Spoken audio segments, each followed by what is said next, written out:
Caroline, thank you so much for joining us for this conversation. I've long admired you. It's hard to describe all the things that you've done and all the things that you represent. You've been a member of the House of Lords now for a long time, I think the early 80s, and we'll talk about that in a moment. You're a champion of academic freedom. You've shown enormous moral and physical courage in speaking up for and in visiting and drawing alongside some of the most oppressed and persecuted people in the world. You've been a great advocate for things like free speech. I hardly know where to start, but thank you for your time. Well, thank you. It's a privilege to be with you. And perhaps could we begin? What does the day-to-day of your work entail, sitting in the House of Lords as well as seeking to serve in so many other ways? Well, perhaps I could just introduce myself to give the background, and then you could see why my day is as it is. All I ever say about myself is I'm actually a nurse and a social scientist by intention and a baroness by astonishment. I wasn't into politics, unlike you. I'm not all that fond of politics, and I was so much out of that world. I'm not so fond of it myself, actually. I don't miss it, although it's incredibly important, as It's we'd both very agree. important, I agree with that. But I was so much not in that world, I was the first baroness I'd ever met. I didn't move in those circles. And you wake up one morning and you find a baroness looking at yourself out of the bathroom mirror, and it's quite a shock, but obviously a huge privilege. So I prayed how I could use the privilege of being able to speak in the British Parliament, and the message came very clearly. Of course, it's a wonderful place to be a voice for those who don't have a voice, or people who have voices whose voices are not heard. So that's how I try to spend my time. And in answer to your question now, there are really two foci of my current work. One is with my small little charity with the name Humanitarian Aid Relief Trust Heart, which works with victims of oppression and persecution, largely off the radar screen of the international media and major aid organisations. I, for political reasons, because many will only go with permission of a sovereign government. If the government doesn't give them permission, they don't go. They're usually in conflict zones or post-conflict zones. They're desperate in need of aid and advocacy. And the other reason why the major aid organisations don't go is often for security. They're risk averse. So we spend a lot of our time crossing borders illegally and quite shamelessly to reach the unreached with aid and advocacy. But most important, we work with local partners, and they're real heroes and heroines on front lines of faith and freedom. So a lot of my work is involved with supporting those partners in countries such as Nigeria, Sudan, South Sudan, the little Armenian enclave called Nagorno-Karabakh that most people haven't heard of. It's part of ancient Armenia that Stalin cut off and stuck inside Azerbaijan. And the Armenians there suffered a horrendous war in the early 90s, which we can perhaps come back to in a moment, but that's still one of our priority areas. Syria, Burma, we call it Burma, not Myanmar, because our local partners prefer that, so we respect their wishes. And also Timor-Leste, near to your beautiful country, where there's a desperate need for help with childhood malnutrition. So it's quite a busy life. We visit all these people, we hope once a year, and there's a lot of work on aid and advocacy, speaking in Parliament on their behalf.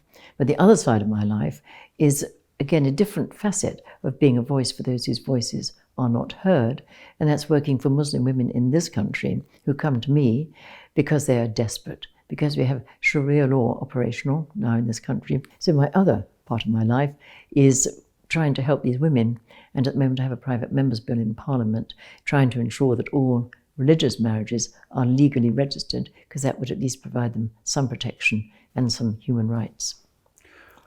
So many things to unpack there.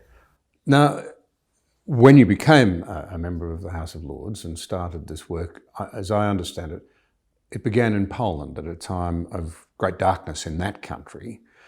And you were to find that simply being there for others often makes an unbelievable difference. Can you tell us what happened in Poland, your first serious foray, as I understand it, into a dark place? Well, I just had the appointment to the strange title of Baroness. When you get that, you're often invited by very worthwhile organisations to be a patron. And this was back in the 1980s when Poland sort of rose up against the Soviet Union, and the Soviet Union clamped down ferociously and imposed martial law. And some of your listeners may remember the name of Lech Walesa, the Solidarity Yes. leader. They will. They will. And he sent out a cri de coeur to countries in the West for help because he knew Poland was going to go through a really dark time. So Medical Aid for Poland Fund was established, and they asked me if I'd be a patron, and I said I'd be honoured. I have great respect for Polish people, but I don't just want to be a name on the writing paper. I want, as appropriate, to travel on the trucks with the medical aid. 2 reasons. One is to make sure it gets through, isn't siphoned off by communist apparatchiks, but also to be able to come back and say, I've been, I've seen. This is how it really is. And you had to live on the truck with your truck driver for a week at a time because there were no hotels or motels in Poland in those days. Sometimes a little bit challenging. The top bunk of a 32-ton truck is about this high. You can't lie on your side. You can't read. And sometimes a little bit challenging. Lovely Polish truck drivers, they were real gentlemen of the road. But sometimes they would smoke toxic Polish cigarettes all night in the winter with the window up. But that was nothing compared to the suffering of the Polish people. And I always came back just so humbled and inspired by the courage, the dignity, the faith, the generosity of the people of Poland in those dark days. And they said again and again, the fact you come makes all the difference. And I was told not so long ago by one of the senior military people in Poland that those were terrible days. They were in prison, they were cut off from the world, they thought nobody knew, nobody cared. And then they heard that I came, and that made such a difference to them. So that gave me the idea that sometimes to be with people who are off the radar screen and suffering can mean a lot to them. They know they're not forgotten. That's a wonderful story and very powerful, and must have required courage, pluckiness. When we first met in Canberra, I was Deputy Prime Minister and you were launching an awareness program for the work that you and your organisation at that time were undertaking. You told me a hair-raising story about a trip in a light plane into the southern Sudan. And it was a hair-raising story. I think you took in medical supplies, you were able to report on what happened on the ground, you got out just in time. You must have had some truly worrying and frightening experiences. What comes to mind as a really outstanding example? Tell us what the young people might call a war story. Well, it was going into South Sudan in the terrible war which raged from 1989 to 2005, when an Islamist, that's the radical military form of Islam, when an Islamist president took power by military coup, al-Bashir, and declared jihad, and he used the word jihad, against the peoples of the south and the Nuba Mountains. And that was a horrendous war. 3 million were killed, 5 million displaced, tens of thousands taken into slavery, and the needs were legion. So we went quite a few times, but on one occasion, there's a good friend of mine who's very experienced in security matters, and he kept phoning me and said, don't go, do not go this time. And I said, I've got to go. The needs are real. And he even phoned me on the way to the airport and said, don't go. On that occasion, we were actually accompanied by a BBC crew who were doing a film about our slave redemption. And so I said, well, it's not my decision. It's my decision for the team. So when we met as a team, I said, I've had this very serious reason. And I asked my advisor, why are you so adamant this time? And he said, well, for 3 reasons. One is because the Egyptians are now helping, the Egyptian army now helping the Sudanese army, and they have very sophisticated radar tracking equipment and very sophisticated missiles to bring down planes. He said, but they've also have very sophisticated people on the ground, and you'll either get shot down, or you'll be buzzed down and forced to land, or they'll know where you are when you've landed and they'll bomb you. So don't go. So sounds like sound advice. But I shared this with the team, and I have huge respect for the team. But when I was sharing this with the team, we had a message, a crackling message on the army sort of radio links. And it was from the chief of the area where we were going to rescue the slaves. He's an urgent message. Look, I've got these hundreds of slaves here. I've already killed 1 bull to feed them. I've got no more food for them. When are you coming? You're a day late. Well, that for us was a mandate to go. Yeah. So we took off, and the other scary thing about it was that normally when we used to fly in to South Sudan, there are a lot of other aid planes flying around, going to the legitimate places and other aircraft. So you just mix and match with all the other planes. At the last minute, you snuck down to your illegal destination. Well, on this occasion, all planes have been grounded because the government of Sudan had attacked a plane on an airstrip down in the south of Sudan, and that plane had been quite badly damaged. And so all planes have been grounded. So we were the only plane up in the sky as a possible target for all the things I've been warned about, which made it an extra little frisson of fear. But we did go, and I'm glad we did, because we managed to rescue several hundred women and children who'd been enslaved, and we got out safely. Huh.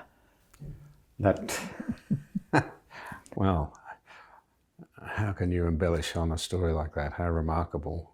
Fact is often more challenging than fiction. Well, it was a little bit challenging, yes. Well, that remarkable story is probably a segue into something that I think is important for us to tackle. Many would say, there you go, another religious war. And yet it's important, I think, to understand that indeed a proper understanding of Christianity will always see believers, I think, seek to be peacemakers and even to, if you like, expose themselves to great danger, as you have done. And I think it's worthy, Charles Malik, worthy of quoting this, he was one of the minds behind the 1947 United Nations Universal Declaration of Human Rights. And he said this: "There is nothing that has been proclaimed about human rights in our age which cannot be traced to the great Christian religious matrix. Even those in our own day who carry on a non-religious or even an anti-religious basis the burden of human rights owe their impulse, knowingly or unknowingly, to the original inspiration of this tradition." Now, you actually have won some of the world's most prestigious awards for advocacy for the voiceless. What is your take on Christianity and human rights and the argument that Christianity is like all the other religions, it's always religion that is at the heart of unhappiness, misery and war? Well, I would say that as Christians, we are required to try to fulfill the biblical mandate, which is to heal the sick, feed the hungry, clothe the naked, and speak for the oppressed.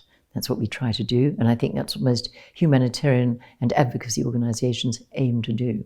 Therefore, I really do think that this is based on fundamentally Christian values.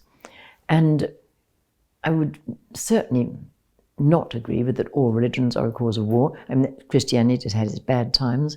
I'd be the first to acknowledge those, as we all would, but we acknowledge them, and I think we try to move on and live more effectively up to that biblical mandate.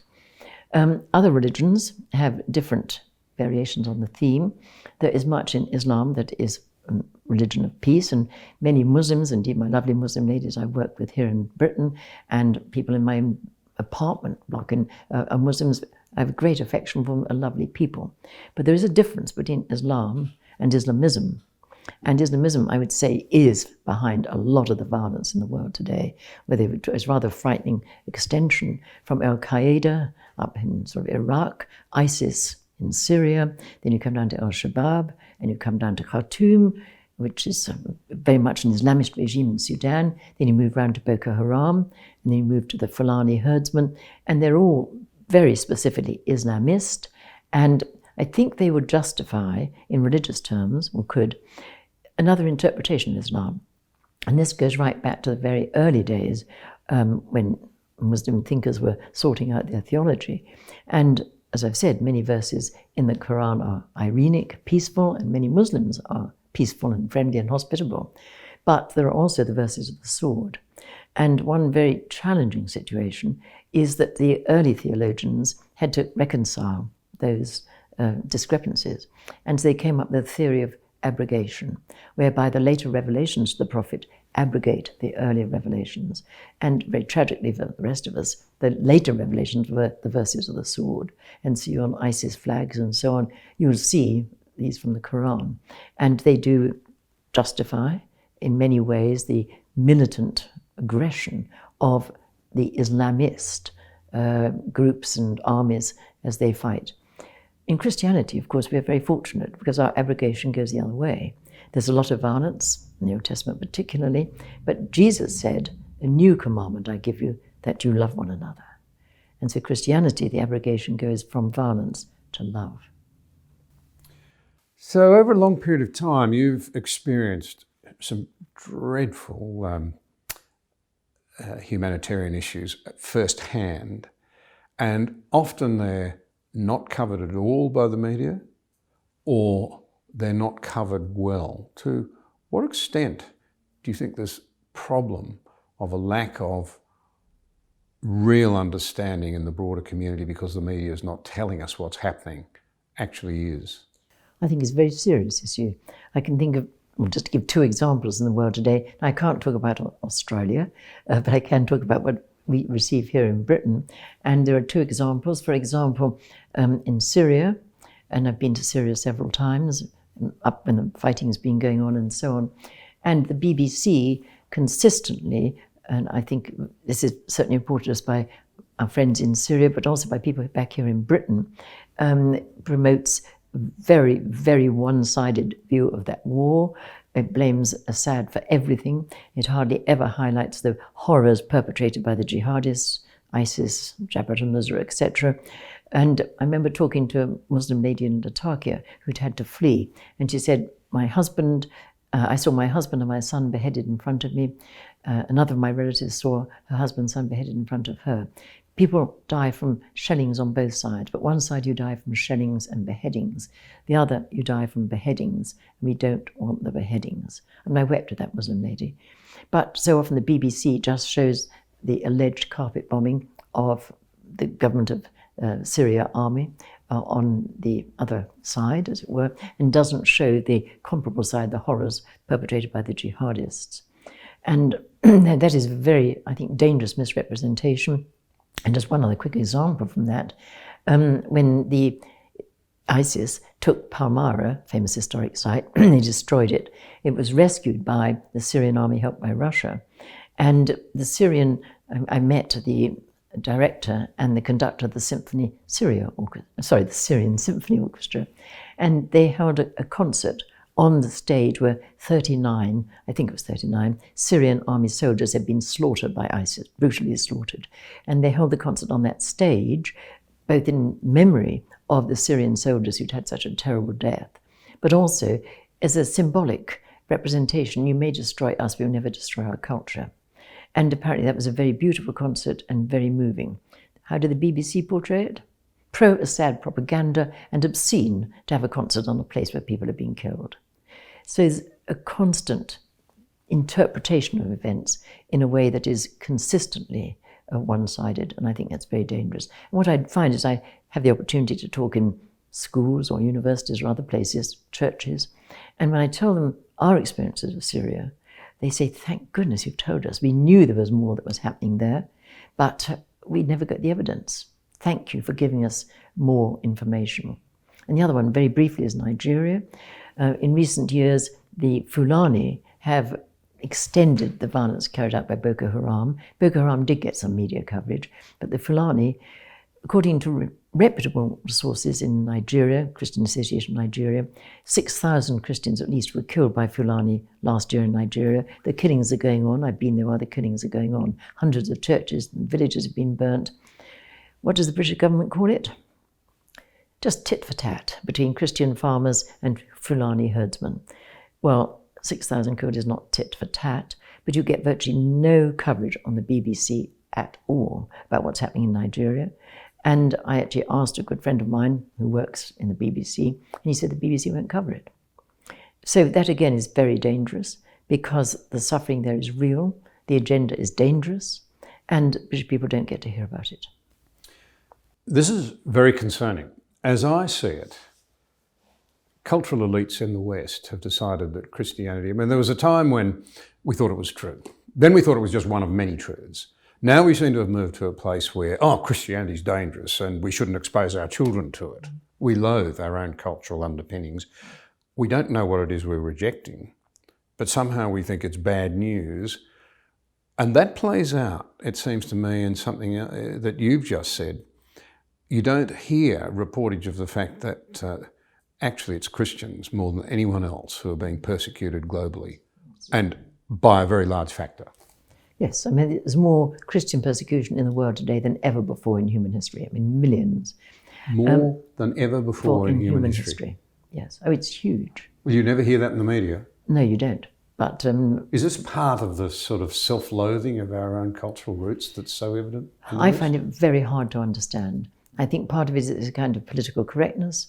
Part of it is reaping the whirlwind of what I experienced earlier in my life in the very extensive sabotage, I would say, of our political, cultural and spiritual heritage by Marxism-Leninism in our higher education system way back in the 70s. And I think that left a kind of a destruction of any appreciation of what is good in our political, cultural and spiritual heritage. And so now there is, I think, a devaluing of what's really important, including the Christian faith, and a sort of political correctness that prevents you challenging that in the public. That having been said, at the end of last year, I'm happy to say our government did institute a report or an investigation report into Christian persecution today around the world. I was slightly worried that it was going to be just a kind of whitewash because it was announced at the end of December. The report was meant to be submitted in March, I think it was. Well, there's no way you can do an overview of global persecution and get the facts recorded and checked and the thing written in that time frame. Time frame has been extended. And I'm happy to say that the person mainly responsible for that, the Bishop of Truro, I think he's doing a very good job.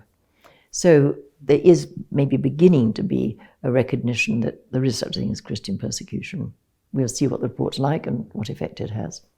We'll come back to that in a moment. To take a little sideways journey for a moment, one thing that Britain has done and Australia's now followed is, and I think it's a terrific move, is to introduce chain of responsibility for the corporate business world, corporates and business world and importers and what have you, to ensure that they're checking their supply chains, their manufacturing chains for slavery and doing something about it. In the land that, you know, again, I've said this a couple of times in these conversations and there's always a hostile reaction. It was this country under the influence of evangelical reformers, deeply motivated by what I would call is a real commitment to understanding the messages of the Bible, who ended the slave trade and then slavery itself. But that's something else we seem to want to wash out.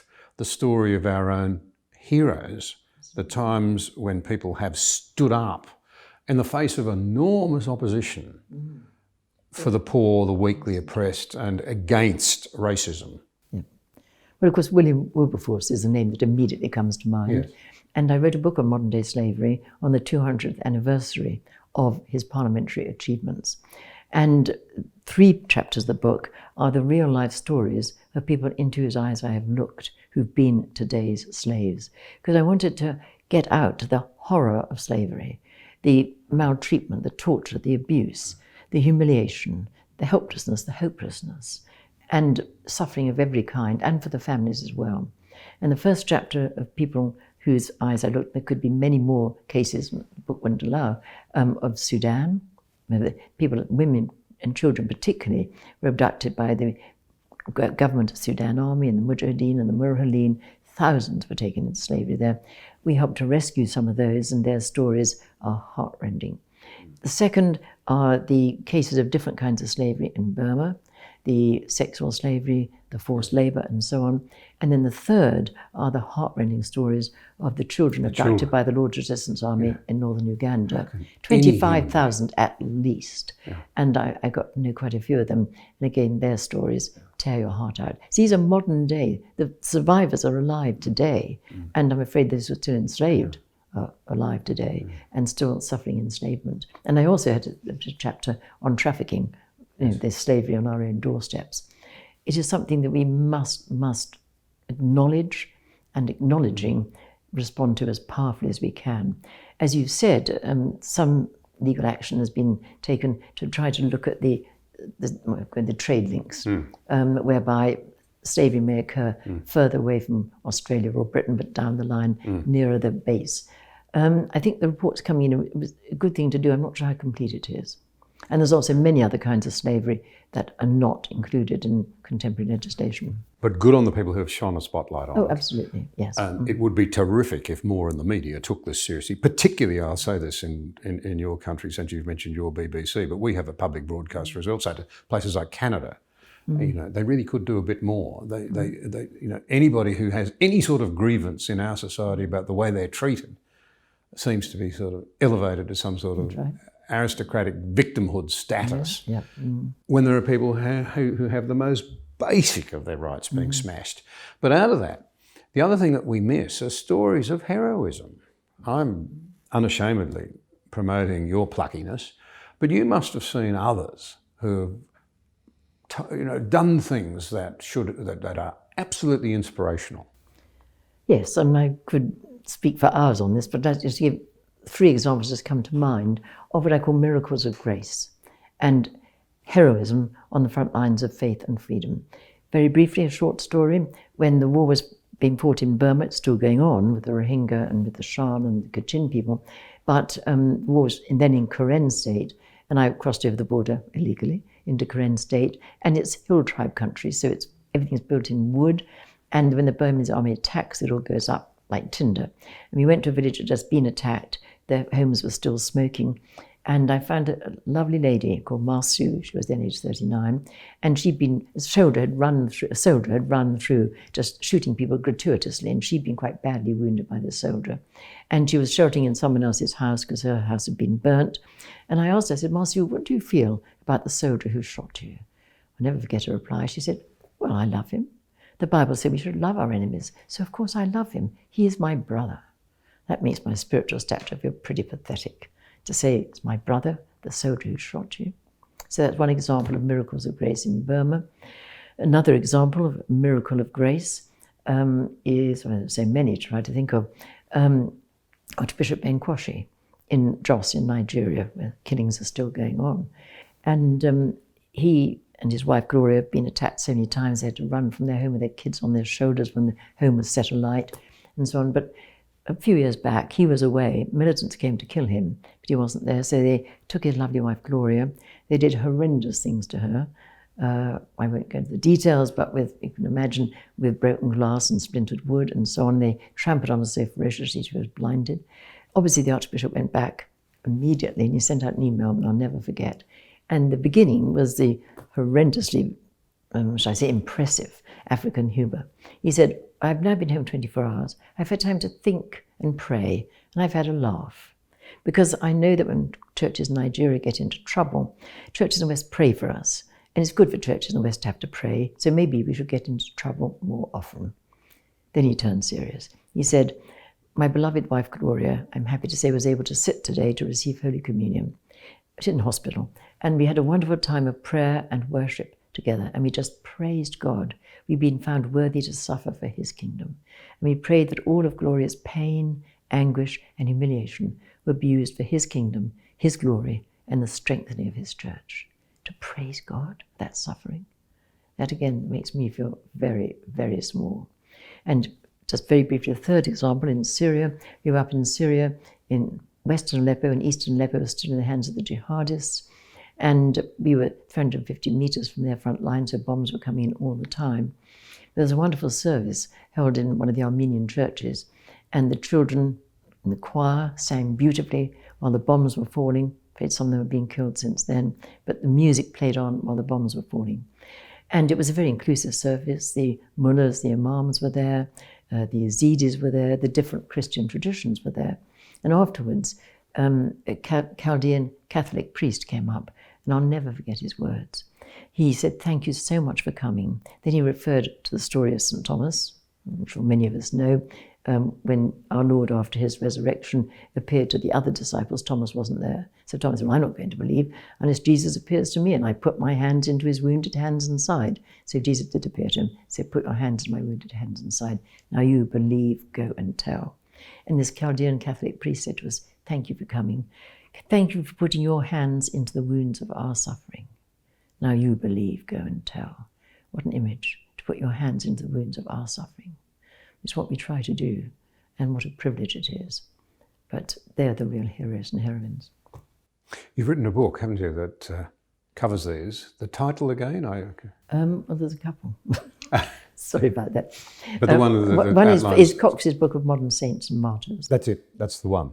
There's another one called "The Very Stones Cry Out," the persecuted church in the world today, something like that. Now, Modern Saints and Martyrs, there's a young Australian, just before I came over, that read that book. And he made something of a heartfelt plea. He knew I was going to be talking to you. And he said, I desperately want to believe that Christianity is true, but I can't come to grips with suffering. Not the first time I've heard someone say that. You must have confronted that dilemma many times. Many, many times. And do tell your friend that that's a challenge to my faith a great deal. You know, how can a God of love, shall I say, sort of reign over a world where there is such enormous suffering? And I remember that challenged me once when I was in Sudan on one of my visits, and we'd been walking through burnt-out villages and the killing fields and seen the heartbreak, remnants of the suffering of people who'd been slaughtered. And there were no villages you could stay in. We used to stay in tents. And the last evening I was sitting outside my tent in a temperature of about 40 degrees, and I was challenged by this thought. And then for some funny reason, I don't quite know why, my thoughts went back from 40 degrees in South Sudan to how we keep Christmas back in Britain. And the thought came to me that, of course, we celebrate Christmas as Christians. I mean, how wonderful that God would send his own Son to be incarnate and live and die among us. Everything to celebrate. But if after celebrating Christmas we go on into New Year and have New Year parties and so on, and we forget that while Mary was rejoicing over the birth of Jesus, soon many other mothers were mourning the killing of their sons by Herod. And if we forget that part of the equation of Christmas, the killing of the holy innocents, then maybe it's understandable why we can't deal with modern day suffering. The thought that came to me is that Herod would do that in those days. We see it over history. There is a reality of evil. And we see it today with ISIS and Boko Haram. And that reality of evil is part of reality. And over the centuries, over all time, you will see the suffering inflicted by the reality of evil. And then my thoughts went on to when Jesus died on the cross, and Mary stood at the foot of the cross and saw her son hanging there in anguish and agony. And she couldn't do anything to help. She could just be there in love and just in love and feeling hopeless and helpless. And the thought occurred to me that maybe part of our Christian calling should be to be available to attend whatever Calvaries our Lord may call us to attend. And maybe we'll be there just as Mary was, feeling helpless and hopeless, but to be there in love. And it doesn't have to be in Sudan. There are Calvaries all over, a local hospice down the road, a relative has got a relative who's dying. There are Calvaries everywhere. But when you go to those Calvaries, you're there in love. Then I think we're fulfilling part of the Christian mandate. What we need to remember, of course, is that after Mary was at the foot of the cross and went through such anguish herself, not so many days afterwards, everyone was celebrating the fact that Jesus had risen from the dead. And so there is a light, a glory, but the suffering is there for real. And if we are suffering, at least we take some comfort, perhaps, from knowing that our Lord himself suffered, and he's alongside us, and he knows what suffering is.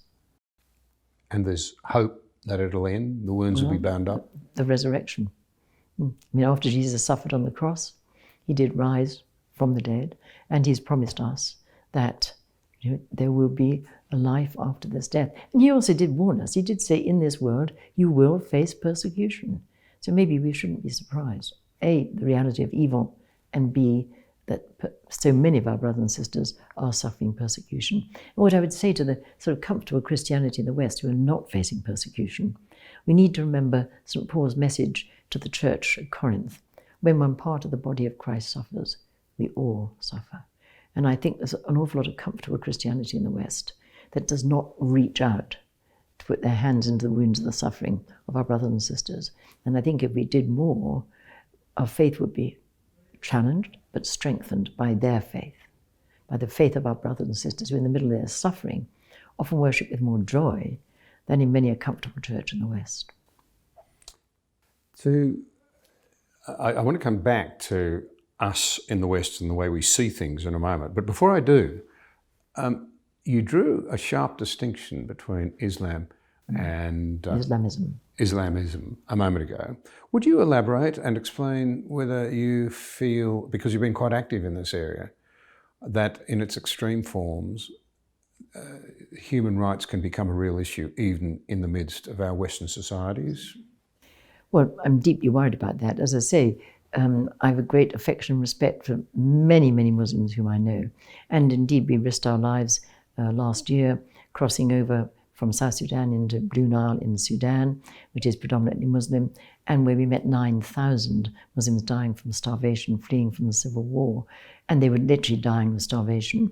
We managed to come back to Britain and we raised, doesn't sound much, but 50,000 UK pound sterling. But £27 will feed a family of 7 for 3 months until the rainy season comes and food arises.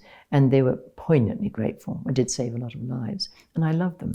They are being attacked by Khartoum because they're Muslims who do not like the Islamist regime in Khartoum, and they resist it. So Khartoum is trying to annihilate them. So these are Muslims for whom I have great respect and affection. But the Islamism that we see, both in other countries such as ISIS and Al-Qaeda and Boko Haram, but also in our own country, with the growth of the hard line, or maybe much more, should I say, conservative and much more rigid interpretation of Islam. For example, with the application of Sharia law. We have at least 86 Sharia courts here, and the Muslim women really, really suffer. Unless they have a legally registered marriage, which the majority don't, the man just says, I divorced you 3 times, they're left destitute, and often the husband will badmouth them to the community. So when women came to me, we cried together. She wept on my shoulder, literally. She said, I'm just destitute. My husband has, we say, slagged me off in our local community, but also back in Pakistan. So I'll never get another good husband. I have nothing. I'm destitute. And she was suicidal. Others similarly suffer not just from the asymmetrical divorce. And I may say they get no, under Islam, they get no support from that divorce. And they have to pay to go to the Sharia court or council, and often they don't have the money to do it. So they are left really desperate and destitute.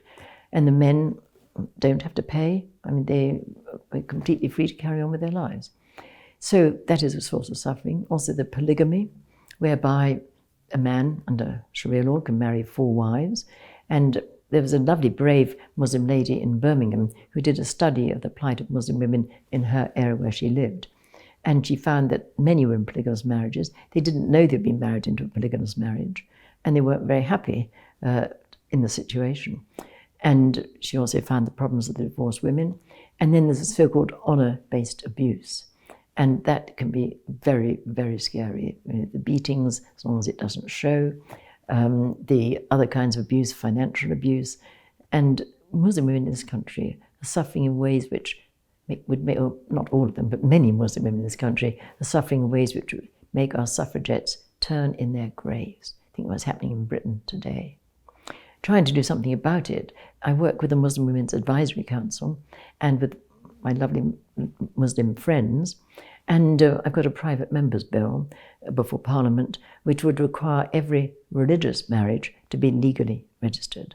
And that would mean when these women were married, they would have at least some civil rights and some protection from the abuses they currently suffer. So Britain's law would override Sharia law in those circumstances? Well, it would certainly, because it would it would not necessarily override Sharia law as such, but it would override the interpretations of Sharia law, which lead to the asymmetrical divorce, the polygamy, and give the women some rights and some protection. And the Muslim women I work with and the Muslim Women's Advisory Council desperately want this. So far, the British government is dragging its heels. One of the questions, and I want to put this sensitively, that does trouble me, is why it is that, I hesitate to use the word left, but let's say progressive elites, seem almost to embrace some unhealthy aspects of radical Islam, rather than seek to expose and condemn things that surely should be horrific to people who proclaim that they are of a progressive mindset. Why is that? That's a very good question. I don't really understand it, but I'll give you an example where I confronted it and tried to address it. It was quite a few years ago now, and a bill was going through Parliament, and it was a great big bill, and I think it was on serious organised crimes, I can't remember the exact title of the bill, but there was, in the middle of this bill, there's one little half page, and fortunately we picked it up, and it would have made it a criminal offence, punishable by up to 6 years in prison, to say anything negative about Islam, say anything positive about Christianity, because that gives offence, or to make jokes about Islam. Now, fortunately, we picked this up, and we did quite a lot of briefing, because a lot of people weren't aware of the kind of issues related to these interpretations of Islam. And Rowan Atkinson, Mr. Bean, I'm sure you know him, funny guy, he came and briefed the briefing sessions. He wasn't in the least bit funny. He wanted to keep freedom of speech, freedom to joke, fundamental freedoms of democracy. I'm told he really does understand the seriousness. Yeah, absolutely. Of the attacks on our freedom of speech. Freedom of speech. Anyway, the bill was going through Parliament. It began in the House of Lords. And so the initial debates were in the House of Lords. And I don't know if it's the same in Australia, but very often they put together racism. Yes. And they put it together. They conflate racism with culture. And with Islamophobia, yep. Which is quite illogical. But anyway, I thought, well, I'm going to try and address that one. So the Thursday before the main debate, I had a meeting. It's very rude of me to interrupt. It's not just illogical. Isn't it also the case that it tends to aid and abet racism because it means you can't have an honest debate about some of the terrible things that are happening? And it also, of course, ups the emotions big time, ups the opposition big time, because you've got two big cards to play. Yeah. So, sorry to interrupt. That's right, no problem. And anyway, the Thursday before the main debate, I convened a meeting of the leaders of the Black and Asian churches, and they all understood. They often come from Sharia countries and so on. So they said, we'll support your amendment, which I call them the Freedom Amendments, which were to get rid of these clauses. And this was what I thought they'd be writing to their members of Parliament. When I arrived for the main debate on the bill following Monday, I'm always nervous before I speak, feeling nervous, but I got outside Parliament and it was bedlam. There were police cars everywhere, the riot bands to the bull bars, it was bedlam. And there were lots of these lovely, lovely Black and Asian churches there, leaders and their people, hundreds of them. And it was chaos. So I went up to the chief member of the Metropolitan Police and said, Officer, I think this has something to do with me. He said, my lady, you've not had permission for a demonstration. I went to get permission. I said, well, I know, officer, but it's just not really a demonstration. It's the voice of the people. I only spoke to them last Thursday. This is their spontaneous response. He said, it looks remarkably like a demonstration to me, my lady. Look at all those placards. And they were wonderful. They were freedom to joke, freedom of speech, freedom to choose and change religion, etc. So I said, well, I do agree, officer. But I said, I promise you there'll be no trouble. He said, get them all over that other side of the road and just keep that side of the road. And they were, of course, they were very agreeable. And they actually sang Amazing Grace. You could hear it inside Parliament. It was lovely. Anyhow, it meant that I could stand up in that debate and say, let nobody call us racist. Look who's demonstrating out there. And after the demonstration, the police came up to me and said, my lady, that was the best demonstration we've had for 10 years. They left the place tidier than they found it. You can have as many as you like. So that was great. And I needed some more. Anyway, we managed to get the Freedom Amendments on place in the House of Lords, but then, of course, it goes to the House of Commons.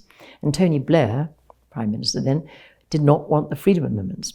So our Black and Asian churches mobilised again, and they lobbied, and they changed the minds of 9 Labour MPs. When the votes came to abolish the Freedom Amendments, the first was lost by 10, and then the whips got busy, and the second was lost by 1 vote.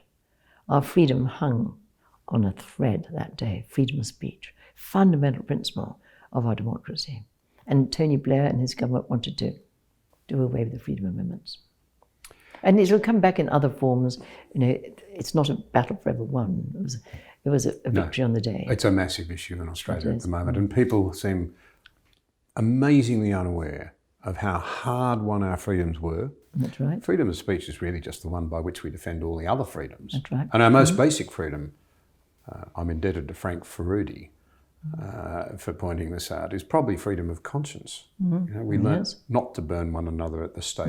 That's right. Because somebody held a minority view. It was barbaric, it was certainly not Christian, it wasn't smart. And we learnt to live with one another's deepest differences, and now we seem to be losing that. So that's a segue back into something else that I'd just like to explore, because you've been very generous with your time, but I think this is important. You quoted approvingly something that I'd not heard of from Bernard Levin. He referred to the brutality of an intellectual concentration camps. That's an extraordinary phrase. In an age when we think we're free and we need even more freedom, we seem to be confusing freedom and license, and the abandonment of responsibility and commitment to one another seems to me to be very profound. We're tribalised, we're distrustful, we're unhappy. All the evidence points to that. And it's a pretty challenging outlook. What has happened to education in the West? Well, my experience, I think, is not irrelevant. As I qualified as a nurse, and then I got the best nursing education anyone can have, which is being a patient for 6 months. And you'd be a much nicer nurse if you're not like to be a patient, but not right to clinical nursing. So I did my degrees as a part-time student when the kids were young. And then I found myself as head of the Department of Sociology at the then Polytechnic of North London. And that was an experience I never, ever envisaged. There was an academic staff, a faculty of 20, 16 of whom were Communist Party or further left. And I mean, it was shocking in every sense. I'll just give one or two examples, if I may. First of all, one of my good friends, who we did our master's degree together, she was married to our economics lecturer, and she phoned me up one day and said, "Caroline, can I come and see you?" She was in tears. I said, "Of course you can, Rosie, we're friends." So she came and she said, her husband's name was Kevin. Kevin's joined the Communist Party, and he's been told that either I have to join the Communist Party or he's got to divorce me. What do I do? Well, she wouldn't join the Communist Party, so he divorced her. He went around looking like a cadaver. And then the tremendous pressure on students. There was one of our older students whose husband had recently been murdered on the metro in New York. And so she was very vulnerable. And she wrote a seminar paper on the family, which wasn't a Marxist critique of the family. And so the lecturer just ripped up her papers and called her a bourgeois bag. Another student came into the ladies', what do you call it in Australia, bathroom facilities, loo. Anyway, and she looked over my shoulder in the way I was going to see many people in Poland look over to my shoulder to see if there were no KGB watching. It was empty. She said, "Caroline, I must come and see you. I'm finding it really hard to keep my Christian faith while I'm here." And I said, "Of course, come and see me anytime. My door's always open." She said, "If I can't be seen entering your office because the other staff will fail my exams." So we had to meet off campus and talk about faith. And then perhaps the most telling example, because it made me realise, first of all, how so much of this was premised on lies. We had a lot of occupations when the militants took over the building, and they were very noisy, very violent picket lines. You had to sort of force your way through the very tactile picket lines, and they were all shouting their typical thing, racist, fascist, racist, fascist. The person they were calling racist, fascist was the about to be appointed director of the Polytechnic. Now, he'd fought at the Battle of Arnhem. He'd risked his life fighting at the Battle of Arnhem, fighting fascism. Seen lots of his friends killed fighting fascism. So to call him a fascist was brutal. And racist, he'd worked in what was then Northern Rhodesia, and he'd helped a lot of black students to the extent they'd almost been kicked out. So he, by no way was he a racist, but they used the old slogan, racist, fascist. And then when you got inside, there was an occupation collective which decreed what might be allowed to be taught. Nothing to do with what students are paid for. And there was a board up, which was the allowed lectures for the day, and it was Marxism and the family, Marxism and the third world, etc. Now, I was teaching criminology at the time, had a group of very good students who were desperate for a class. So I met them, and I said, "I'm very happy to have a class." And they said, "Please, we're desperate." I said, "We do realise there are groups of vigilantes who come round and break up classes that have not been agreed by the occupation collective. And we don't mind, we're desperate." So we found a seminar room. I sat myself across the door and started teaching and sharing. And about after 25 minutes, a group of vigilantes came and banged at the door and said, "What's going on in here?" So I opened the door a quarter of an inch and I said, "This is a criminology seminar. It's what I'm paid to teach, what these students are paid to study, and I'm going to continue teaching. If you want to stop us, you're going to have to knock me off my chair. If I get hurt in the process, I'll see you're personally liable. banged the door shut as loud as I could from a quarter of an inch as a gesture of defiance. They shouted, "But we'll be back, dearie." Well, I had my moral victory. We had the hour, but then they did come back, knocked me off my chair, and subjected their students to virulent verbal abuse. Happy ending. At the beginning of the next academic year, the student who led the attack came to see me a bit embarrassed and said, "Caroline, I'm a bit embarrassed asking you this. Would you mind being my academic tutor this year?" I said, "Tony, I love it. I love living dangerously." But anyway, we got to know each other quite well. Now, he was not a school leaver. He's 29, he'd worked for 9 years below decks on oil tankers. Pretty tough life. And he said one day, "Caroline, it takes a hell of a lot of courage to ask to have you as a tutor. Most of the third year students would want to have you as a tutor. Most dare not ask because the other staff will fail their exams." Courage? From a guy who's worked below decks on oil tankers in higher education? And then eventually I felt I was so worried by what was happening. It wasn't only happening in that college, but in the kind of a soft underbelly of higher education up and down the country, media studies, social work, teacher education, humanities, etc. I knew it was going on all over the place. So with two colleagues who weren't from the epicenter of violence in sociology, one was a statistician, one was a physicist, but they got violence in different ways. One was on the board of governors, and the militants used to pour fire hoses through the fire vents and break up governors' meetings. And saddest of all is a picture on the front of the book of the breakup by the militants of a graduation ceremony. It was in Queen Elizabeth Hall, and there they are ripping up the programmes and kicking the steel backs of the seats. And that's sad, because it should be a day of celebration. And often parents come from abroad to celebrate their kids' university achievements. That was broken up. So anyway, I just couldn't accept this. So we wrote a book, and it's called The Rape of Reason, The Corruption of the Polytechnic of North London. And came to be published, and I was slightly nervous because I don't write and run, so I was going back to face the mob. And the day before the book was due to be published, God gave me a lifeline. There was a very eminent journalist and writer for the Times, Bernard Levin. And I was getting the kids ready for school, and my late husband called out and said, "Bernard Levin's on the phone." He just said, "I've just read your book. I think it's the most important book for the future of democracy I've read for the last 10 years. I'm going to publish it in tomorrow's Times." Wonderful, there was my lifeline. Book coming out, multiple hostility, but the lifeline. And then at the end, I could hardly believe it. It was wonderful. He said, "I think this is such an important book for the future of democracy. I'm going to devote my remaining 2 articles this week to discussing it." So he gave us a trilogy, which he'd only done before for Solzhenitsyn and Mozart. So in good company. That got the book known, got me known, and I think it was why Margaret Thatcher appointed me to the House of Lords as a kind of academic freedom fighter. Fantastic. It really worries me that was a remarkable piece of work that you put together, that you and so many others, right up to today, are arguing in very rigorous ways that a return to genuine academic freedom and inquiry and pursuit of truth is critically important if we're to negotiate our way forward, recover our democracy. And we are talking about Brexit as a high water mark of what happens when civility, when proper debate breaks down. What's the problem with academia in the West? What do they actually want? I think I'm deeply saddened by what has happened. In fact, one of the first amendments I moved when I was in the House of Lords was to protect academic freedom in our universities and colleges. And that was passed. But now that's been overtaken by a whole series of other developments. And one of the really worrying things is the huge pressure on, you might call it political correctness or hypersensitivity to what are deemed to be sensitive issues, which actually completely curtail freedom of speech. And courses are designed not to offend rather than to challenge. That's right. And encourage intellectual inquiry. Exactly. I mean, the whole purpose of the university should be, to think and have your ideas challenged and refine them and, go forward with a much clearer vision of what one's values are. And I think what's happening at the moment is a real threat to our spiritual, cultural and political heritage. Our spiritual heritage, because there's been a real falling off in respect for Christianity and adherence to Christianity.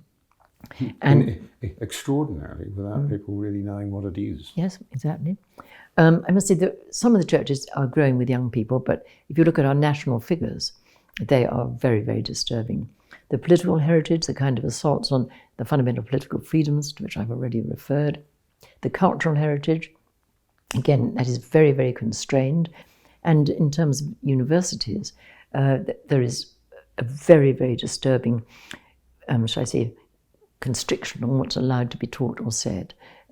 They now have to have, what's it called, quiet rooms or something like that, where you can go and... Safe spaces. Safe spaces, that's it, yes, thank you. Where you can go and protect yourself from anything that might upset you. And Richard Cunningham of our university's Christian Forum has documented quite a lot of very serious cases of serious intimidation of students and staff who do not adopt the politically correct line. And now it's probably moved from, obviously, from Marxism and Leninism to being a hypersensitivity in many situations, either to do with gender issues, sexuality, or to do with Islam. And a particularly worrying development at the moment is there is currently a debate going on about whether we ought to criminalise Islamophobia, which would... And who might define... And who might define such a phobia. it, exactly. And how that would restrict a genuine discussion of issues that need to be discussed. So it's very much a living issue at the moment.